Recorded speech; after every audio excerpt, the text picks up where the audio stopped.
If you're listening to this tonight, I invite you to get comfortable. Let your shoulders drop a little. Take a slow, deep breath and let it out as though you were settling into a porch swing yourself. The kind of swing that moves just a little in the summer air. A swing where the air smells faintly of lilac and where time moves a little slower. Our story tonight is not about grand battles or royal courts. It is about a house and a porch swing. A small corner of history that no one bothered to write down in the grand books. But if you close your eyes and listen carefully, you might just hear the creak of the chains and the gentle thump of the swing touching the old wooden boards. Chapter 1.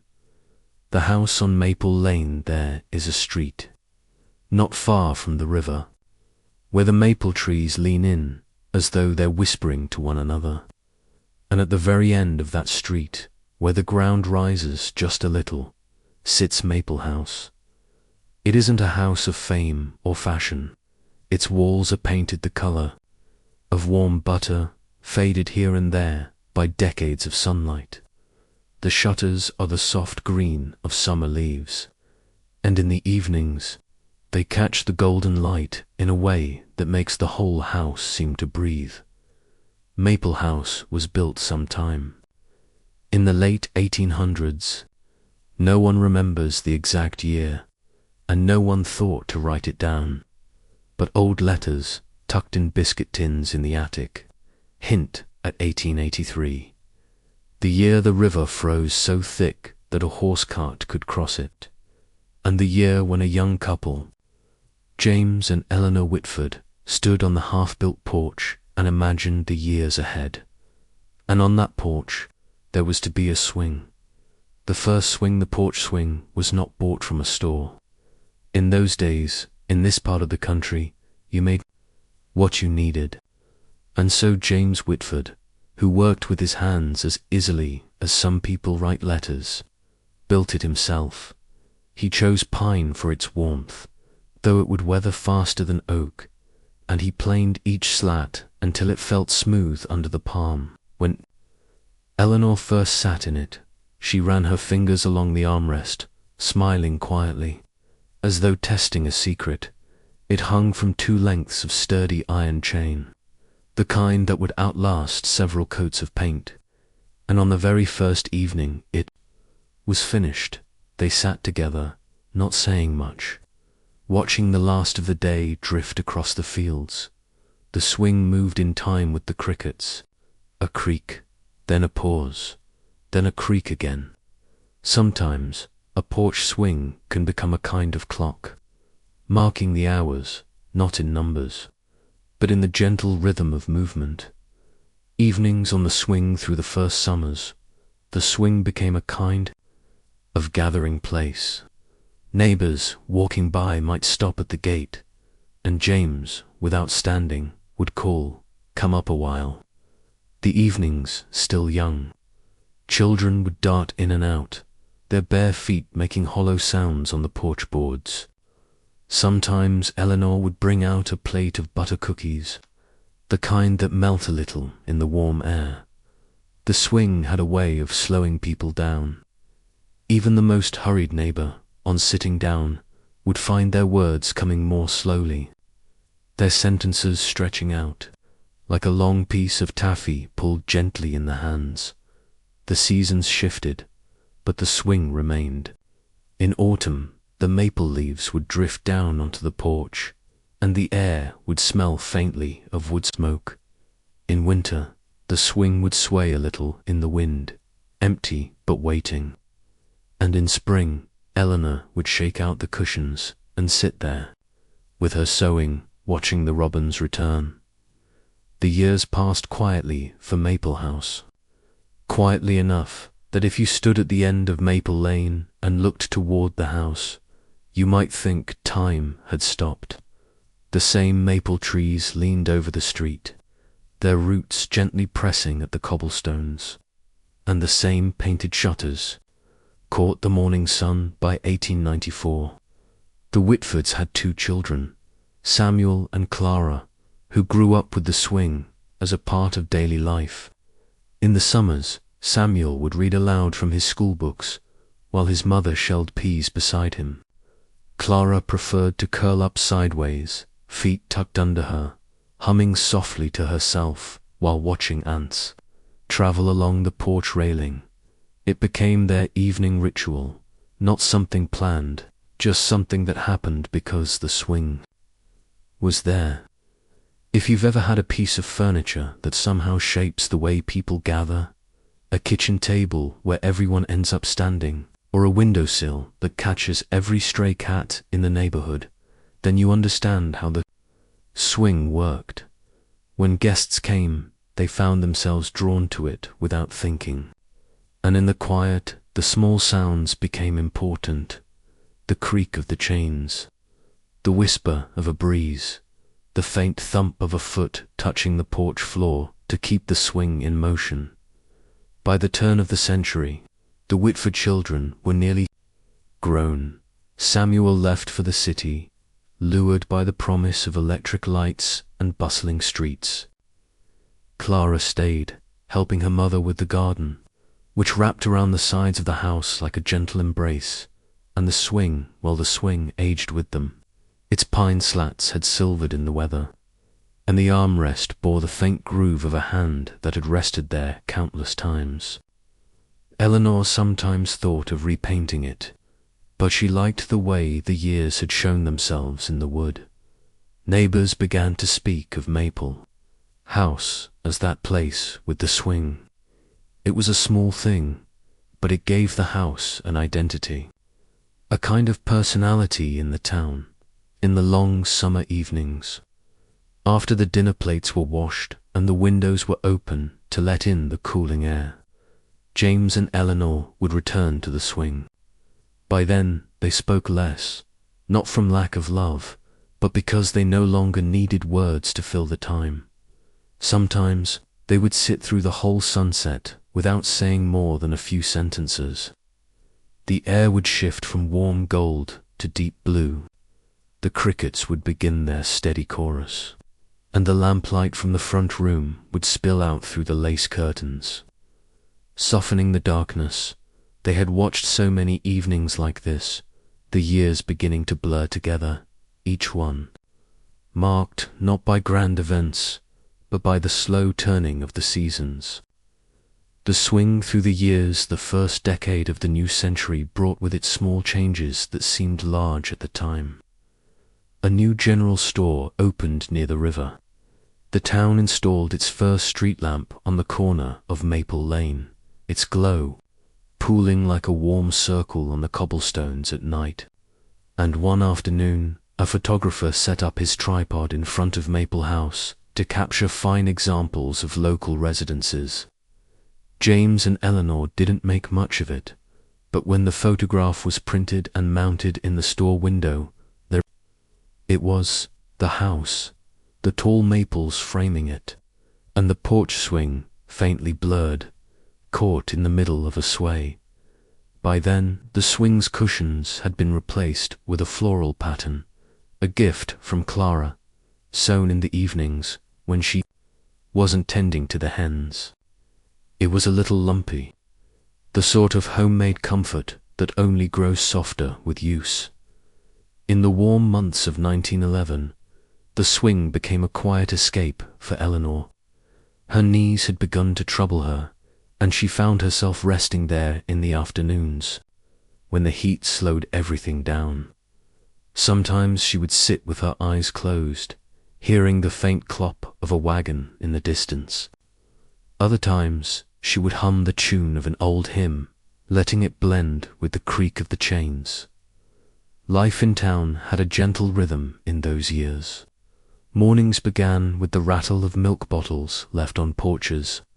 Afternoons smelled of fresh bread, drifting from kitchen windows, and evenings belonged to the porches, not just at Maple House, but all along the street. Families would sit outside, talking in low voices, the sound of laughter carrying easily through the warm air. By the time 1914 arrived, there were whispers of events far away, events too large and too fast for a place like Maple Lane. Young men spoke in the barber's shop of countries they had only read about, and trains leaving from the station with a new kind of urgency. Samuel, now living in the city, wrote long letters home, filling them with news of things that felt distant and unreal to Eleanor. And still, the swing moved gently in the summer air. Neighbors still stopped by, children still played on the steps, and the house remained much the same as it had been for 30 years. In the early 1920s, Maple House passed into Clara's care. James had gone quietly one winter evening, his hands resting in his lap as though he'd simply drifted off. Eleanor stayed a little longer, but she too left, leaving behind the scent of lavender in the upstairs bedroom. Clara kept the swing, though she had it repaired by a local carpenter who replaced the chain links one by one. She sat in it most mornings with a cup of tea, wrapped in a shawl even in summer, watching the street come to life. Children she once knew as babies now walked past with their own little ones, and each would pause at the gate, smiling, before hurrying on. It was around this time that a small change came to the street. Motor cars began to appear, their engines louder than the old wagons, their tires sending a faint scent of rubber into the air. The first time one drove past Maple House, Clara kept her gaze steady on her knitting, though she later admitted the noise startled her. The swing, however, didn't seem to mind. It moved in the breeze as it always had, untouched by the new century's inventions. Between the wars, the 1930s drifted in quietly along Maple Lane. The maple trees had grown thicker by now, their branches forming a green canopy in summer, and the house beneath them seemed more a part of the street than separate from it. Clara was in her 50s then, still living alone, still beginning her mornings on the porch swing. The country was going through hard years, but Maple House remained steady. Clara's garden produced enough vegetables to see her through most seasons, and the hens behind the sheds scratched happily in the dust, laying eggs in their own steady rhythm. Neighbors shared what they had without making much of it. If someone left a small bag of apples on the porch in the evening, there would be a basket of eggs left on their step the next morning. The swing, now painted a soft pale blue, became a place for small exchanges. A neighbor might lean on the railing while Clara passed down a jar of pickles. A cousin from the next town might sit for a while, talking in the easy, wandering way of people who have known each other since childhood. By 1940, the world beyond the lane was stirring again. You could hear the change even in a quiet place like this, in the radio voices that spoke in urgent tones, in the train whistles that blew more often at the station. Clara's nephew, David, came to visit one afternoon, his cap in his hands, explaining that he would be leaving soon. They didn't talk much about where he was going. They sat on the swing instead, letting the minutes stretch, the chain creaking softly as the sun sank lower. Years later, the photograph of that day would be found in a desk drawer. Clara looking straight ahead, David smiling faintly at something out of frame. Both of them caught in a moment that seemed unremarkable at the time. The war years were quieter on Maple Lane than they were elsewhere, but they left their mark. Letters arrived, in careful handwriting, sometimes creased and smudged from long travel. Neighbors moved away, and others took their place. The street, once lined with horses and carriages, now saw more and more automobiles, some of them gleaming, others held together with patches and care. The porch swing outlasted it all. When the summer evenings came, Clara would still sit there, sometimes with a book, sometimes with nothing at all in her hands. Children still came to perch on the steps, swinging their legs, telling her about their school lessons, or a new calf born down the lane. By the late 1950s, Clara was older and slower, but her presence on the porch was as constant as the swing itself. Her hair had gone white, her voice softer, but her eyes still held the steady warmth they always had. She no longer painted the swing. She let the blue fade into a weathered grey, the kind of colour that looks at home in both sunlight and shadow. The neighbours had long since stopped thinking of Maple House without the swing. It was simply part of the street's story, as familiar as the maple trees, as reliable as the seasons. New hands, same swing. The summer of 1962 brought change to Maple House. Clara, by then in her 80s, had grown too frail to keep up the garden or tend the hens. Her niece Margaret, who had visited often as a child, came to stay and help. Margaret was in her 30s, with a tidy way about her, the sort of person who smoothed tablecloths without thinking and kept a teapot ready on the stove. When autumn came, Clara moved into a small room at Margaret's sister's home in the next town. It was a gentle leaving, without tears or fanfare. The day she went, she sat for a moment on the swing, her hands resting on the armrest, eyes moving slowly over the street she had watched for so many years. Then she stood, touched the porch railing with her fingertips, and stepped down. She never returned, but her swing stayed where it had always been. Margaret and her husband, Robert, settled into the house easily. They kept most things as they were: the butter-coloured walls, the green shutters, the small patch of flowers along the porch steps. Robert tightened the swing's chains and added a pair of deep, soft cushions covered in a muted plaid. The colour wasn't quite the same as the faded floral Clara had used, but it suited the era. In the evenings, they sat together, much as James and Eleanor had in the very beginning. Sometimes Robert read aloud from the paper, though his voice would grow quieter as the sky darkened, until the words trailed off and the sound of night took over. The 1970s passed in gentle repetition. The town grew a little, a new grocery store, a few more houses at the edge of the lane, but the pace of life along Maple Street stayed steady. Neighbours still paused to chat at the gate, and children still climbed onto the swing when no one was looking. Robert would laugh and wave them on, pretending not to see the scuffed marks their shoes left on the seat. Through summers and winters, the swing endured. Snow sometimes piled on it in December, a quiet white cushion that melted into the wood. In spring, robins perched on the chain, singing before the morning light had fully settled by the 1980s. The maple trees had grown tall enough to arch well over the roof, their branches meeting above the porch.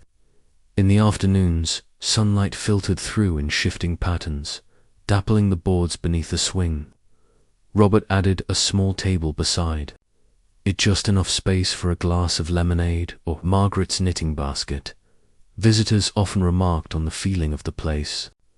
There was nothing grand about the porch, nothing polished or showy, but it carried an unmistakable sense of time. Each creak of the swing seemed to hold a trace of all the people who had sat there before. The 1990s brought quiet changes. Margaret began to tire more easily, and the swing became her favourite spot, not just in the evenings, but in the gentle mid-mornings when the air was still cool. Sometimes she dozed there, the book on her lap sliding softly to one side. Robert kept the chains oiled, the wood brushed free of leaves, treating it with the kind of care usually reserved for something rare and irreplaceable. When Robert passed in the spring of 1997, Margaret sat alone on the swing for the first time in decades. The street felt a little emptier then, though the neighbors still stopped to talk. She stayed in the house until her own passing in 2001, leaving Maple House to her son, Thomas. Thomas was a man of the modern age, busy, practical, often away for work, but even he felt the weight of history in the swing. Though he didn't use it often, he never once thought to remove it. It remained there through the early 2000s, swaying lightly in the wind when no one was around, as if it kept its own company. The present day, by the early 2010s, Maple House was one of the oldest homes still standing on the lane. The newer houses, built with clean lines and wide windows, sat a little farther back from the road, but Maple House kept its place near the street, with the same low fence and the same welcoming porch. Thomas, now older himself, had begun to slow down. He kept the house in good repair, but the swing remained unchanged, the same faded wood, the same gentle sway. Sometimes, in the late afternoon, he would step outside with a cup of coffee and sit for a while, letting the chain creak softly in the breeze. The neighbors knew it as a familiar sight. Thomas on the swing, a book open but unread in his lap, his eyes following the quiet movements of the street. Children passed on bicycles, their voices echoing faintly under the trees. A dog barked somewhere in the distance. The air smelled of cut grass in summer, wood smoke in autumn, and rain on warm pavement in spring. In time, the swing began to attract others, not in the way of planned visits, but in the way certain places seemed to welcome strangers. A delivery man, pausing to wipe his brow, might rest there for a moment. A neighbor walking her dog might linger by the railing, talking with Thomas about the weather or the state of the maple trees. Occasionally, an old friend would appear at the gate, and the two would sit together for an hour or more, speaking slowly, letting the pauses stretch without discomfort. It was as if the swing held an unspoken agreement. Here there was no hurry. Here, time could be measured in the soft back and forth of the seat, in the changing light, in the way shadows shifted across the porch boards. When Thomas passed in the late 2010s, the house was left to his granddaughter, Emily. She was in her 20s then, full of plans, and at first she thought she might rent the house out.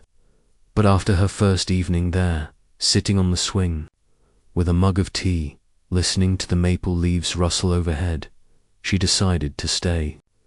Emily didn't know every detail of the house's history, but she knew the swing mattered.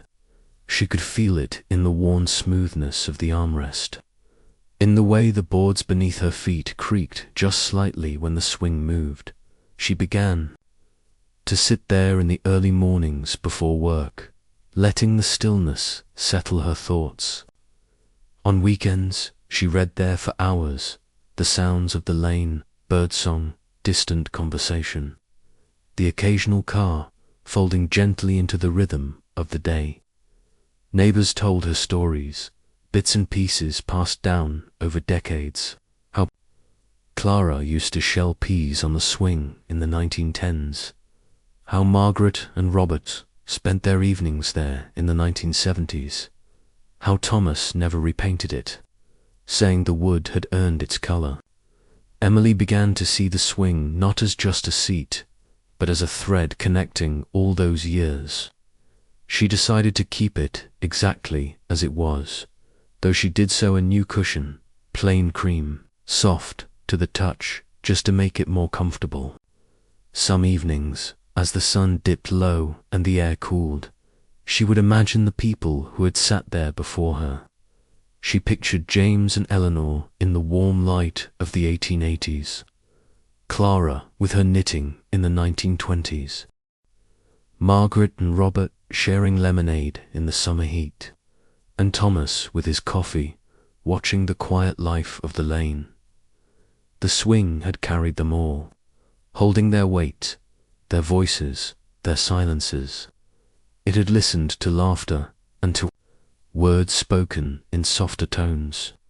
And through every change, new neighbors, new decades, new owners, it had kept moving, slowly, back and forth. Even now, the porch swing at Maple House sways in the evening air. The maple leaves above it shift with the faintest breeze, casting patterns that dance across the porch boards. The old chains creak in the same slow rhythm they have known for well over a century, each sound a quiet echo of the many days and nights they have moved through. Emily sometimes forgets she is sitting there at all. She set down her book, closed her eyes, and let the movement carry her back and forth, back and forth. The air, cool but not cold, brushes her face. Somewhere a bird sings its last song of the day, and a neighbor's footsteps fade down the lane. From the street, the swing looks almost exactly as it did in the earliest photographs. A simple wooden seat, suspended by two chains, waiting for whoever might come to rest in it. To passers-by, it might seem like nothing more than a piece of old furniture. But to those who have sat there, it is more than that. It is a place where hours pass unnoticed, where the world grows softer, and where the smallest details, the smell of lilac, the sound of leaves, seem to matter most. On warm summer nights, Emily will stay on the swing until the porch light draws tiny moths from the dark. The crickets begin their long, steady chorus, and the stars appear one by one. She tilts her head back, letting the motion of the swing match the slow drift of her thoughts. Sometimes she feels as though the air itself remembers all the people, all the moments, all the years that have passed here. The lane is quieter now than it has ever been. Cars pass less often. The town has grown in other directions, leaving this street almost untouched. And so the swing continues, as it always has, a quiet witness to time, steady and unhurried. If you were to sit there now, you might feel the same peace, your hands resting on the worn wood, your feet brushing the porch floor. You might let the air settle around you and hear the soft creak of the chains. And after a while, you might find yourself breathing more slowly, your eyes growing heavy, the world slipping into a quieter place. And as the night deepens, the swing will keep moving, back and forth, carrying you gently until the sounds fade, and the long, calm history of Maple House folds itself around you, like the slow closing of a well-loved book. As the years turned, the porch swing at Maple House remained in its place, like a gentle heartbeat in the rhythm of the home. It had swayed through decades, through quiet afternoons and dusky evenings, through the hush of snowfall and the hum of cicadas. Generations had grown up around it, yet it always seemed the same, softly creaking, waiting patiently for the next soul to rest upon it. In the springtime of 1925, a pale golden light would slip between the budding branches of the maple trees that lined the yard. The air smelled faintly of lilac, and the boards of the porch still held the coolness of the night before. The swing moved lightly in the breeze, as if testing its own ropes after a long winter. Children would run in from the garden, their hands stained with the damp green of early grass, pausing only long enough to push the swing and watch it sway. By the summer of that same year, the air grew heavy with the scent of ripening berries. Neighbors passing along the road would tip their hats to the folks sitting out front. The swing was a comfortable perch for shelling peas or mending socks, the small chores of the day stretching lazily into the evening. It was the kind of season when no one minded if the hours drifted by slowly, when the days were filled with the same steady warmth as a loaf of bread left to cool on the kitchen table in autumn. The porch seemed to take on a deeper tone. The wood darkened in the damp air, and the crunch of leaves could be heard beyond the steps.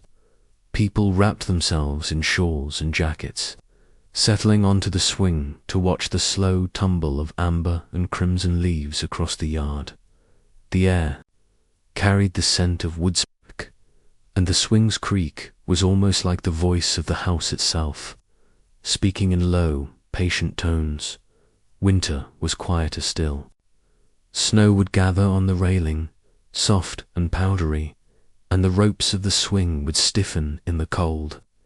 Yet there were always a few who would sit there even on the chillest afternoons, wrapped in thick wool, hands around a steaming cup. The stillness was different than more complete, as though the porch and the world beyond it had agreed to rest together.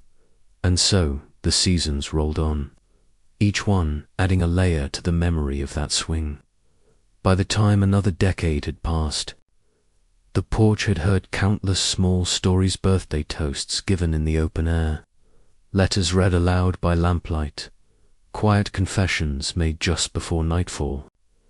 It had been there for moments of laughter, for gentle disagreements, for the everyday pauses that make up a life. The maple house itself changed very little on the outside. Paint might fade and be renewed, boards might be mended, but the swing remained. It had been replaced once long ago, but even the new swing felt as though it carried the old one's spirit, the same way the house carried the memories of every voice that had ever spoken within it, inside the lives of its inhabitants, unfolded in the steady way of small-town families. Mornings began with the smell of coffee drifting out to the porch, mingling with the scent of the damp boards. Afternoons were for resting in the shade, the sunlight breaking into soft patches through the leaves. Evenings belonged to conversation, the slow back and forth of the swing keeping time with the murmur of familiar voices. It was a kind of living that asked for nothing more than the present moment, where a creak of rope, the cool edge of a breeze, and the faint sound of far-off laughter could be enough to fill the heart. By the early 1930s, the world beyond Maple House was changing in quiet but certain ways, though here on the porch, time still seemed to keep its own slower rhythm. The roads leading into town had more motorcars than before, their engines humming where once only the sound of hooves had been heard. Yet on most afternoons, the steady creak of the swing was the loudest thing in the yard. In the spring of 1931, the air carried a brightness that felt almost new. Rains had washed the dust from the wooden siding, leaving it a soft, weathered grey. On the porch, a fresh coat of white paint brightened the railing, and someone had tied a ribbon of pale blue cloth to one of the swings, ropes just for the pleasure of seeing it flutter in the wind. From the kitchen, the faint rattle of dishes and the smell of rising bread drifted out, wrapping the porch in a gentle domestic warmth. Summer that year was a season of lemonade jars set on the railing, catching beads of condensation in the heat. Neighbors walking past would pause for a few minutes' talk, their words slow and unhurried, as if the air itself encouraged patience. Children lay on the porch floorboards, drawing shapes in the grain of the wood with their fingertips, while the swing moved just enough to stir the warm air. Some evenings, a gramophone played inside, its sound spilling softly onto the porch music, mingling with the chirp of crickets in autumn. The maple trees lived up to their name, turning the yard into a quilt of orange, gold, and brown. The porch became a place to watch the slow drift of leaves, each one's fall as deliberate as the turning of a page in a book. People brought out knitted blankets, their colors rich and deep, and settled into the swing for the kind of conversations that seemed to arrive only in cooler, whether thoughtful, measured, and full of pauses. From time to time, a gust of wind would set the swing moving without anyone's help, as if the season itself wished to be part of the moment. Winter of the early 30s was marked by quiet gatherings. A small oil lamp might be set on the porch, rail casting a pool of golden light on the snow beyond. The swing, stiff in the cold, moved only slightly when someone sat in it, the creak of the ropes muted by frost. Breath rose in soft clouds, and voices were kept low, not out of secrecy, but out of respect for the hush of the season. Inside, a fire burned in the hearth, but the porch had its own kind of warmth, a kind that comes from being wrapped in memory, season after season. By the middle of the decade, the Great Depression had made itself felt, even in the quiet corners of town. Yet here at Maple House, the porch became a place of comfort, a spot where worries seemed to lose some of their weight in the open air. Neighbors would come by with baskets, sometimes full, sometimes only half full, and sit for a while, sharing news, stories, and the gentle reassurance of company. No one rushed away from the porch swing. The days might have been harder, but time here still bent toward gentleness. It was as if the old boards and steady ropes knew that life would bring its trials, and so they offered what they could, a place to sit, to breathe, to remember that not all things changed at once. By the late 1930s, the porch had seen enough seasons to know that life's rhythm was not always steady, yet it had also learned the art of waiting. The swing ropes were a little more frayed now, their fibers roughened by years of weather, though they still held strong. The boards underfoot bore a soft shine from countless footsteps, polished not by wax, but by time. In the spring of 1937, small changes hinted at the wider world beyond Maple House. A new radio had been placed just inside. The open window, its warm, crackling voice, sometimes drifting out onto the porch. Evenings would find the family gathered there, the swing gently moving as they listened to the latest news or music from faraway cities. On days when the radio was silent, the sounds were the old, familiar ones, the gentle thud of a screen door, the rustle of leaves in the yard, the faint clink of teaspoons against porcelain cups. Summer that year was heavy with heat, the kind that slows every movement. Pitchers of iced tea replaced lemonade, the tea dark and fragrant, with slices of lemon catching the sunlight.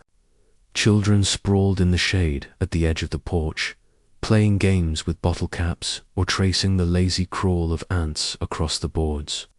Now and then, a motor car would pass on the road, but its presence was brief, swallowed again by the steady hum of cicadas. The porch swing's creak seemed to mark time more reliably than any clock. In autumn of 1938, the maples once again set the yard ablaze with color. The porch became a place for quiet reflection, for knitting scarves while watching the wind carry leaves into small whirlpools along the path. Visitors came more often, as if drawn by the cooler air and the promise of a warm drink.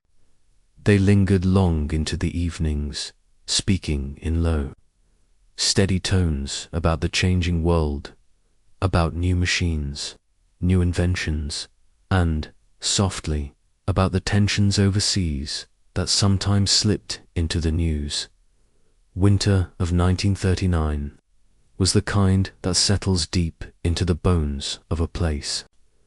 Snow piled in gentle drifts against the porch steps, muffling the world in white silence.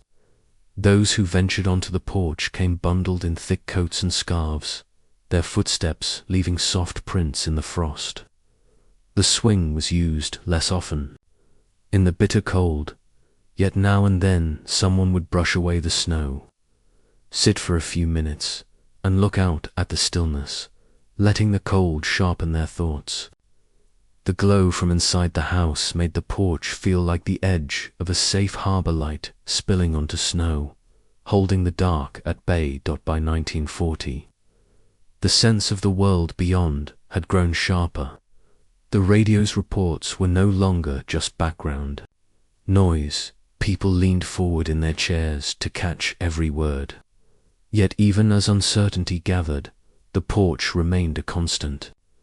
It was still the place where neighbors exchanged small kindnesses, where afternoons slipped quietly into evenings, and where the swing's gentle arc made time feel, for a little while, like it was still under the porch's spell.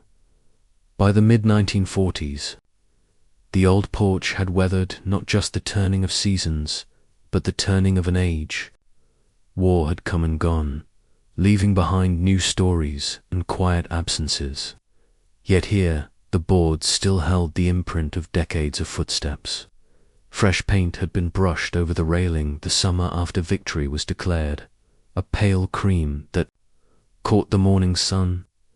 Though in places the old wood's grain still peeked through, neighbors returned from faraway service, and their first visits often began not inside the house, but here on the porch, where the swing's slow sways seemed to welcome them back into the rhythm of home.